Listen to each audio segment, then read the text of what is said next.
Representative Mary Heath and Representative David Luneau to introduce the bill. Thank you very much, Mr. Chair, and thank you very much, members of the committee. Delighted to be here with you this morning, along with the prime sponsor, Representative Mary Heath.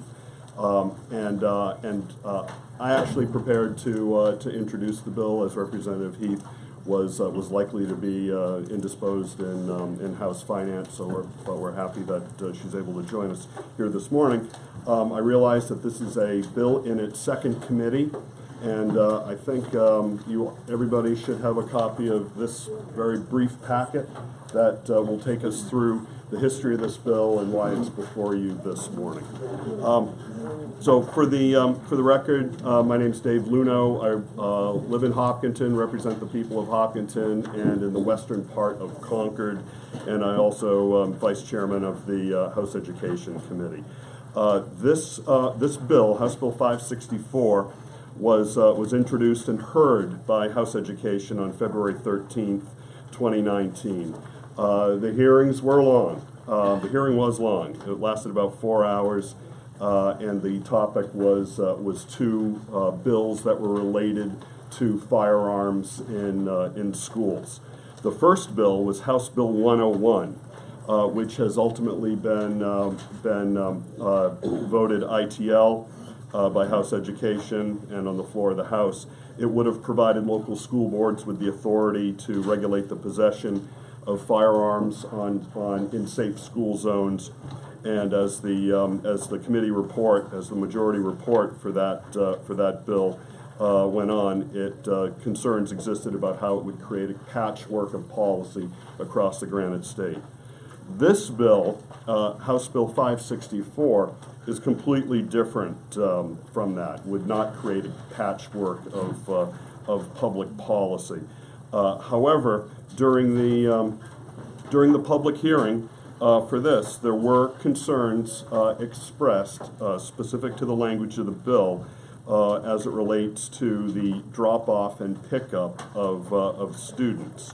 And if you turn to the sort of the second page in the packet, you'll see underlined about towards the bottom quarter of the towards the bottom quarter of the page under paragraph A, any person picking up or dropping off a student provided the firearm remains in a motor vehicle. So this section would not apply to any person picking up or dropping off a student provided the firearm remains in a motor vehicle, is not loaded, and is in either a locked container or a locked firearms rack.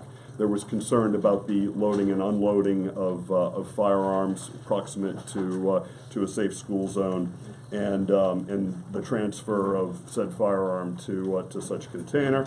So what the House Education Committee did was took up a committee amendment, which is on page 3. Page 3 of the packet, which amended that paragraph A to strike out the actually just end the sentence as long as the firearm remains in a motor vehicle. So it struck the part is not loaded and it's either a locked container or a firearms rack.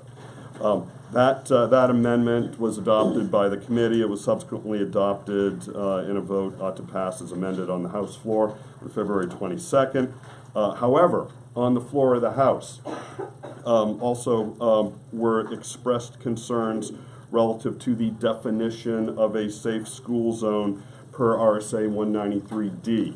So you'd be able to see again on page 2 of the packet, the bill is introduced, and this is the first underlined section, talked about a safe school zone 193D and what that would mean, and it did get a little bit confusing, because 193D talked about a safe school zone, and then it talked about school property, and then it talked about where kids might be playing or on a trip, and so it got a little convoluted on that. So Members of the committee, members of the House Education Committee, in cooperation with the bill's sponsors, have put forward another amendment, which is on the next page of your packet, and this would be Amendment 1239H. It does have unapproved watermarked across the front of it, to replace the reference to safe school zones per 193D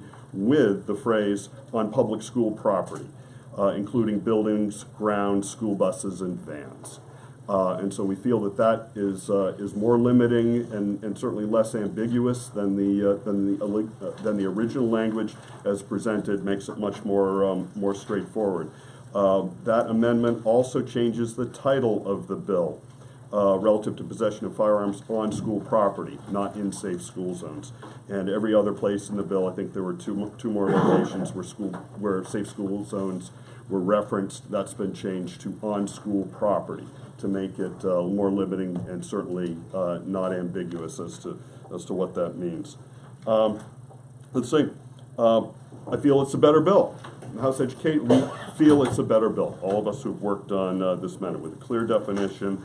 We feel that the bill gives local and state law enforcement with the authority to enforce this prohibition, instead of just being able to rely on a regional federal ATF agents. And I think finally, and I'll wrap this up because I know the committee is here for a long day, that the section of law where this bill comes in is really it's 159:19, which begins with courthouse security. So this is courthouse security. Obviously, includes many of the same elements in terms of prohibition of firearms, except as exempted, and this bill does too. So we feel it's a good bill. We feel it's good policy coming from the House Education Committee, and that it's ripe right now for the Criminal Justice and Public Safety to evaluate the penalty portion of this so that this can continue. Thank you. Thank you. Heath, did you have anything? I do. Thank you very much. I come to this table of 42 years as an educator, and concerns that I've heard expressed by a number of educators, superintendents, principals. Right now, we're in a spot of kind of confusion in terms of what the policies are, and superintendents aren't sure what their standing is. So I really think that the Education Committee has done a great job on clearing up some of the language that needed to be fixed to address some of the issues. And I just want to add, the majority of our states, 47 of them, and the District of Columbia prohibit carrying or possessing a firearm on K through 12 school property or events. Only Hawaii, New Hampshire, and Wyoming do not. New Hampshire has never experienced a multi-student shooting ever, and I hope it will always stay that way. And while this bill can't promise that it will prevent such a tragedy, it'll be a step closer to keeping children safe. The other issue that I think it really helps to address the murkiness of the situation around when someone enters school property carrying a weapon, often the school goes into lockdown. That stops the learning. Often it can last a number of hours, and I just think putting forward this legislation will clear up a lot of it. And because I'm a longtime educator, I just want to address the fact that we should be talking about how to keep our children and our educators safe in our schools. Our schools are about learning and meeting the needs of our children educationally. I do not believe this conversation belongs within our school districts. I believe this bill doesn't solve all the problems and issues, but it's a good first step. And I also want to take a minute to just point out the educators in our state teachers, nurses, principals, staff that are so vigilant and so aware of children's needs. And so often, it's our educators who have been armed with information and knowledge to protect our children. And when a situation arises where there is a concern, they go to the appropriate individual and the solution is arrived at. So I think we want to focus on how do we create safer schools altogether. It's not a conversation about guns in schools or not guns in schools. This is a conversation about our children and our educators and keeping them safe. It's my children, your grandchildren, and we want New Hampshire schools to be safest in the country. And I thank you for your attention, and I'm not going to take question. I will take a question, but I do have to get back to finance. Yes. Thank you very much. I do know that Representative Welch had a question. I'm going to recognize him. I just want to say at the outset, obviously, I set the tone for 3 minutes. There's the exception for you, Representative Luneau, on behalf of the committee that you heard that in deference to the sponsor. I allow that a little. Representative Welch. All right, you mentioned on the talking about the amendment that 193D describes school property. Could you tell me what 193D says? We don't have it. I'd have to look it up right now because I don't remember it verbatim. But a couple things about 193D. Thank you for the question.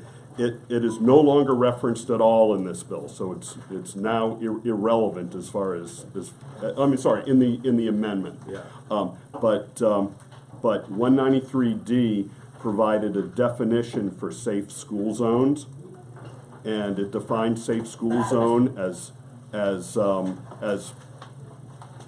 with examples, and then it defined those examples with more examples. And it got to become a little unclear, as was expressed during a speech on the floor of the House, as to what exactly a safe school zone means. And that's why the amendment is being offered to tighten up on that definition, so that let's say a high school baseball team attending an event at Fisher Cat Stadium wouldn't be considered a school zone. Thank you. Okay, Representative Newman. I don't know what the protocol is, but I could read what definition of school property is. We can do that when we're in our executive session. Representative Byrd. Thank you, Mr. Chairman. Thank you for your testimony. You know, there's two questions here, and one is that. One at a time. Okay, thank you, Mr. Chairman. Would you believe that the schools that I've walked into, many of them, have never gone into lockdown? Representative Byrd, we don't do would you believe questions. The other question is, there are teachers, you mentioned, or the lady that left, the prime sponsor, Representative said that we've never had a school shooting, which is true. There are teachers currently carrying. I know that for a fact. Do you believe removing those options of a teacher carrying in our New Hampshire schools is going to make our schools safer by leaving them with no protection at all? Because the teachers that are carrying have personally told me they are doing it to protect children. They do not want to be like the person in Florida That question is? where they threw themselves over the children and they died, you know, that gentleman at Parkland, to protect children. They want to have the option to use a firearm. So why would you want to take that option away from teachers? Thank you very much. Happy to answer that question, even though my testimony did not go directly to these aspects. I believe House Bill 564, particularly the amendment put forward, does make all public schools safer, and it does so not only with the prohibition but with the exemptions that are allowed each district to make through its local school board. And I just want to caution I know how disciplined members of our committee like to be in their questions, so we'll be tight and we'll get on with it. Yes, and I just have, to his comment, I have one follow-up. We try not to have a back and forth here with this. Yes, He asked no, the it won't question, question was asked, it may be outside the purview of this because we are supposed to be talking about the penalty. I realize we're gonna have some flexibility on this because of that, but your question, your final question, Representative Burke? Yeah, thank you, Mr. Chairman.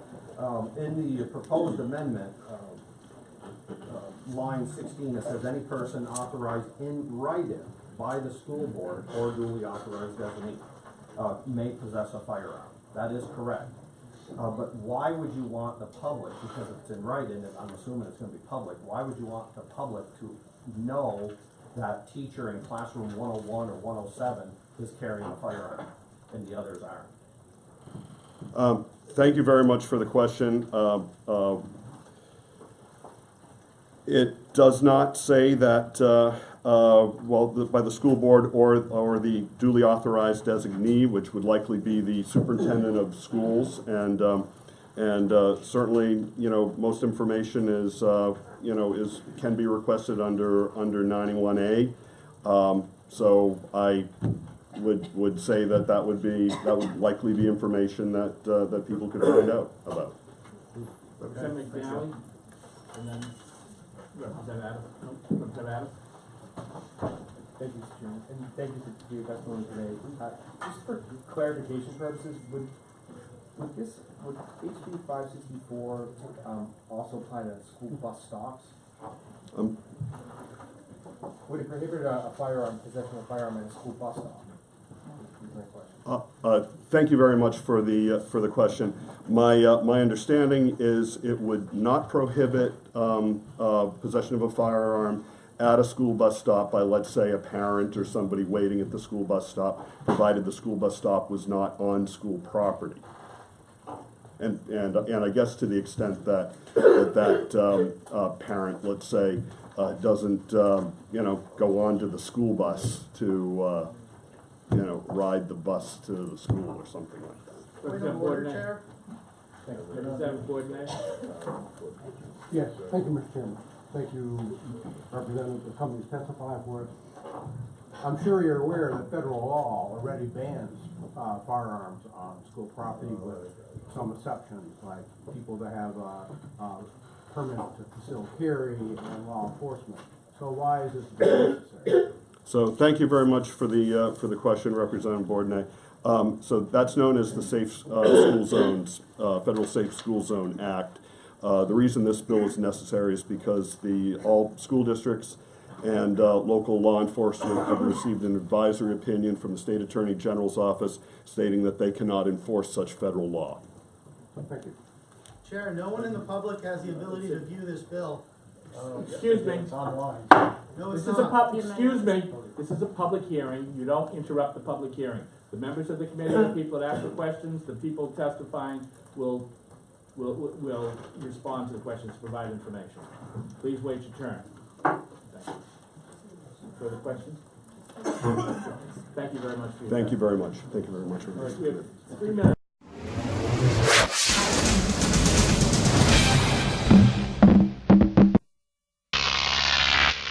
Croc TV.